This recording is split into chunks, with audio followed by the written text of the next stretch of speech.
बाबा साहब के नाम से दुनिया भर में लोकप्रिय डॉक्टर भीमराव अंबेडकर समाज सुधारक, दलित राजनेता, महामनीषी, क्रांतिकारी योद्धा, लोकनायक, विद्वान, दार्शनिक, वैज्ञानिक, समाज सेवी एवं धैर्यवान व्यक्तित्व होने के साथ ही विश्व स्तर के विधिवेत्ता व भारतीय संविधान के मुख्य शिल्पकार थे। दुनिया जहान और विशेषता भारत की परिस्थितियों को एक संतुलित, भेदभाव रहित एवं समता मूलक समाज की निगाह से देखने एवं दलित जाति के साथ जुड़े सामाजिक और आर्थिक भेदभावों को समाप्त करने के लिए लंबे संघर्ष के लिए पहचाने जाने वाले डॉक्टर भीमराव अंबेडकर अप्रैल महीने में जन्मे थे।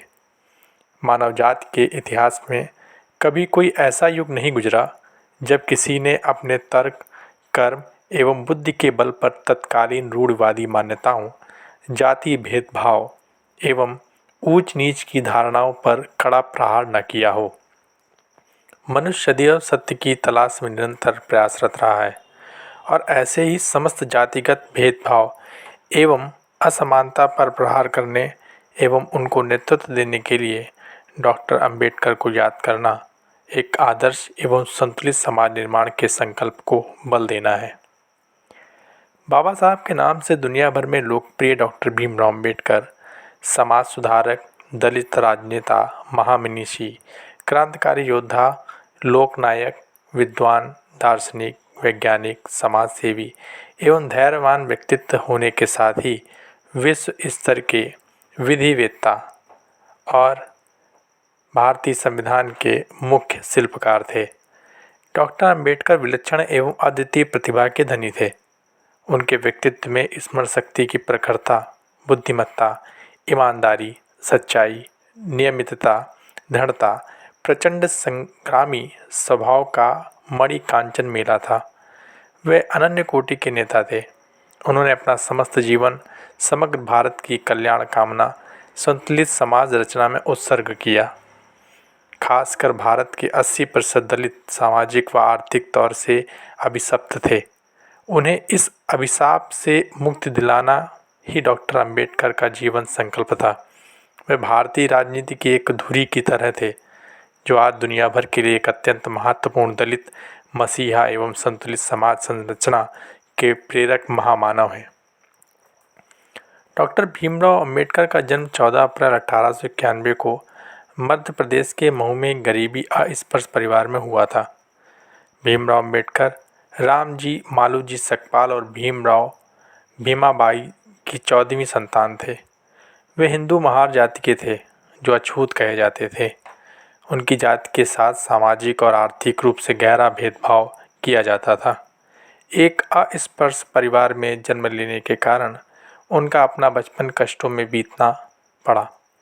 संघर्ष एवं कष्टों की आग में तपकर उन्होंने न केवल स्वयं का विकास किया वरन भारत के समग्र विकास का वातावरण निर्मित किया। वे नई मानव सभ्यता एवं संस्कृति के प्रेरक एवं पोषक थे। वे हमारे युग के महानतम नायक थे। उनके क्रियाकलापों में किंचित मात्र भी स्वार्थ नहीं था। भाषाविद, धर्म दर्शन के विद्वान और समाज सुधारक बाबा साहब ने भारत में अस्पृश्यता और सामाजिक असमानता के उन्मूलन के लिए अपना जीवन समर्पित कर दिया।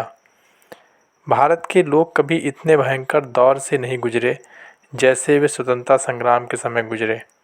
वे अपने आप को नितांत बेबस, असहाय और आस्था विहीन महसूस कर रहे थे। गुलामी की मानसिकता एवं पहले से चली आ रही जाति भेदभाव एवं ऊंच नीच की विभीषिकाओं ने उनकी मानसिकता कुंठित कर दी और वे अपने आप को दिशा विहीन समझ रहे थे।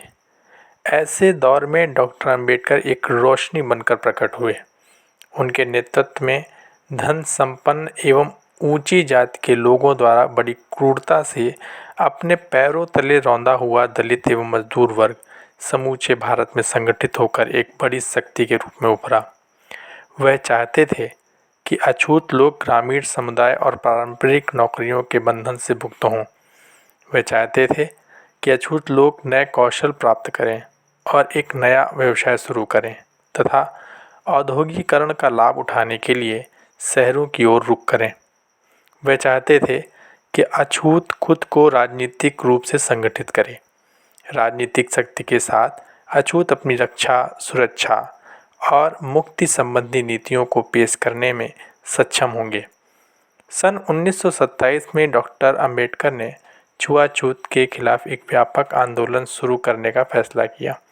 उन्होंने सार्वजनिक आंदोलनों और जुलूसों के द्वारा पेयजल के सार्वजनिक संसाधन समाज के सभी लोगों के लिए खुलवाने के लिए ही अछूतों को भी हिंदू मंदिर में प्रवेश कराने का अधिकार दिलाने के लिए संघर्ष किया।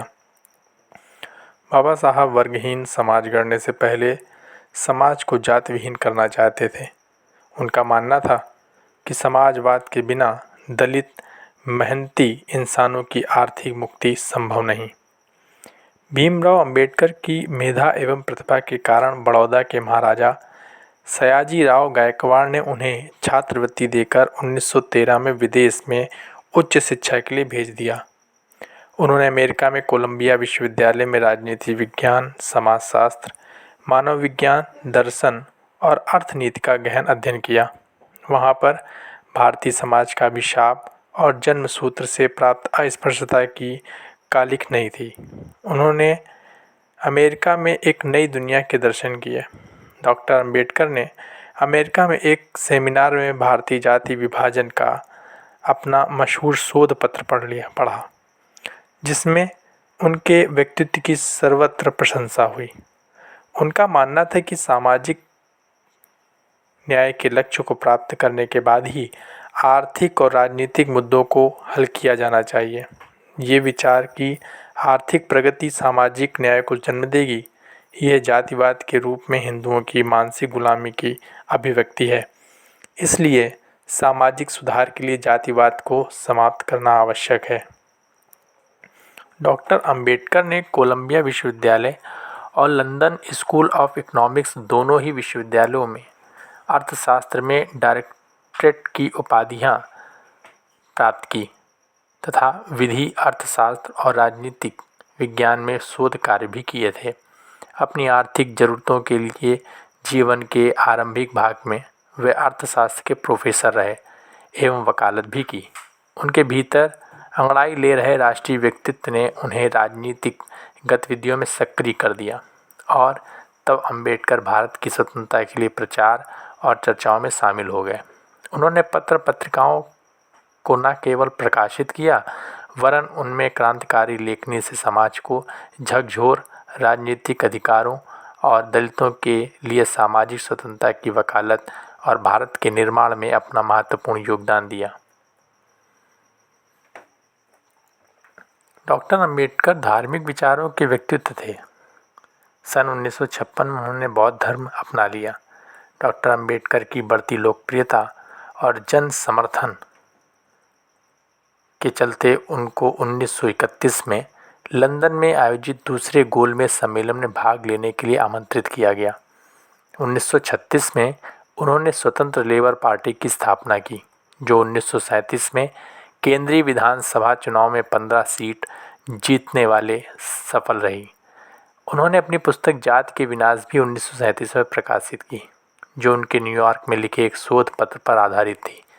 इस लोकप्रिय पुस्तक में डॉक्टर अंबेडकर ने हिंदू धार्मिक नेताओं और जाति व्यवस्था की जोरदार आलोचना की थी।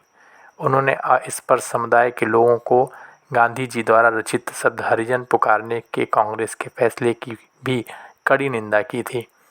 वे सच्चे अर्थों में एक महान क्रांतिकारी युग पुरुष थे, जिनके जीवन का सार है कि क्रांति लोगों के लिए होती है, न कि लोग क्रांति के लिए होते हैं।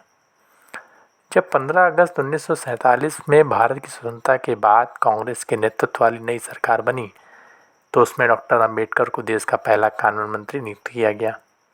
29 अगस्त 1947 को डॉक्टर अंबेडकर को स्वतंत्र भारत के लिए संविधान की रचना के लिए बनी संविधान मसौदा समिति का अध्यक्ष नियुक्त किया गया। डॉक्टर अंबेडकर ने मसौदा तैयार करने के काम में सभी की प्रशंसा अर्जित की। 26 नवंबर 1949 को संविधान सभा ने संविधान को अपना लिया।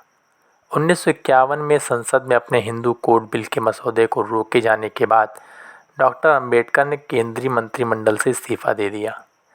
इस मसौदे में उत्तराधिकार, विवाह और अर्थव्यवस्था के कानूनों में लैंगिक समानता की मांग की गई थी। डॉक्टर अंबेडकर वास्तव में समान नागरिक संहिता के पक्षधर थे और कश्मीर के मामले में धारा 370 का विरोध करते थे। बाबा साहब अंबेडकर के परिप्रेक्ष्य में संवैधानिक नैतिकता का अर्थ विभिन्न लोगों के परस्पर विरोधी हितों और प्रशासनिक सहयोग के बीच प्रभावी समन्वय करना था। उनके अनुसार भारत को जहां समाज में जाति, धर्म, भाषा और अन्य कारकों के आधार पर विभाजित किया गया है, एक समान नैतिक विस्तार की आवश्यकता है तथा संविधान उस विस्तार में महत्वपूर्ण भूमिका निभा सकता है। 1990 में उन्हें भारत के सर्वोच्च नागरिक सम्मान भारत रत्न से मरणोपरांत सम्मानित किया गया था। डॉक्टर अंबेडकर मधुमेह से पीड़ित थे। 6 दिसंबर 1956 को उनकी मृत्यु दिल्ली में नींद के दौरान उनके घर में हो गई थी। आशा करते हैं आपको ये वीडियो अच्छा लगा होगा। मिलते हैं एक नए वीडियो के साथ।